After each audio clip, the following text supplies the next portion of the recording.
Salutations chers internautes et bienvenue dans une nouvelle vidéo où je vais traiter l'empathie. L'empathie, qu'est-ce que c'est? Parfois je me demande si les gens savent ce que c'est.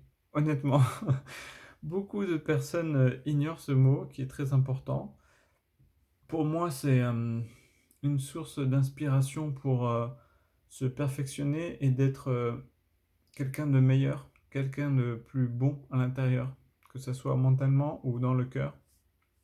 Parce que l'empathie, c'est la capacité à se mettre à la place de l'autre personne. Quand vous êtes avec quelqu'un, que vous voyez qu'elle souffre, vous arrivez à ressentir plus facilement et à comprendre le degré de souffrance qu'elle endure. Plus vous êtes empathique et plus vous êtes ouvert à ça. Donc c'est quelque chose qu'il ne faut pas négliger parce que j'ai remarqué, surtout depuis le Covid, que les gens sont de plus en plus égoïstes, pensent de plus en plus à eux. Même la famille, les amis, ça devient de plus en plus rare. Et je trouve que ça, c'est dommage. Après, peut-être que je me trompe, mais c'est ce que j'ai ressenti, moi. C'est ce que j'ai vu. Et il faut que, bon, bien sûr, je demande pas à ce que tout le monde soit ouvert d'esprit, peace and love, et que tout le monde s'aime, et que tout le monde se met à la place de l'autre tout le temps.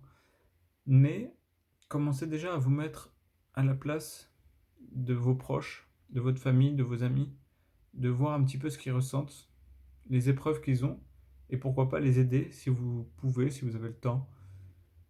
Juste, juste déjà travailler sur votre empathie, de vous mettre à la place de l'autre, ça va faire énormément progresser vous et votre entourage. Il faut que de plus en plus de personnes imaginent ce que ressentent ou ce que traversent les gens. Il y a des gens qui ne disent rien et qui souffrent, qui font beaucoup de choses, et d'autres gens qui ont une bonne vie, qui sont stables, qui ont même du temps libre, qui pourraient peut-être les aider ou apporter quelque chose. Donc c'est pour ça que c'est important de travailler ça. Je pense que c'est une très belle valeur et qui n'est presque jamais mise en avant en fait. Parfois on la considère un petit peu comme comme une malédiction.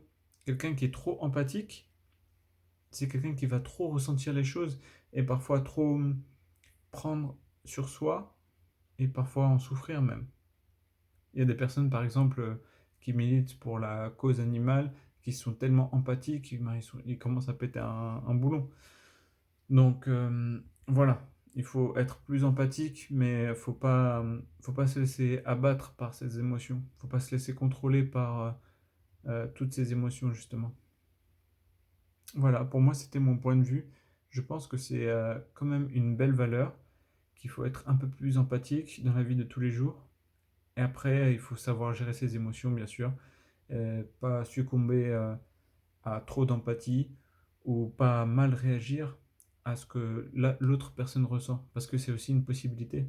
Si vous sentez que quelqu'un contient sa colère et que vous arrivez à ressentir sa colère alors que vous ne la comprenez pas, qu'il a une colère incompréhensible, mais vous arrivez à la ressentir, eh ben, ça risque de vous nuire également. Donc ça aussi, il faut faire très attention. Être empathique, à l'écoute, oui, d'accord, mais ne vous laissez jamais submerger par trop d'émotions. Voilà, c'était mon petit point de vue. Moi, me considère un petit peu comme quelqu'un d'empathique, même si parfois j'essaye un petit peu de couper les ponts avec les gens parce que je ressens trop de choses, justement. Et, euh, et peut-être c'est mieux comme ça. J'ai remarqué que je pouvais pas aider trop de gens, trop souvent. Du coup, je préfère un petit peu m'éloigner pour respirer et avancer un petit peu dans mes projets. C'est aussi très important de s'occuper de soi-même, de s'occuper de soi et après les proches, bien sûr. Donc voilà, prenez bien soin de vous et je vous dis à très bientôt pour une prochaine vidéo. Ciao ciao!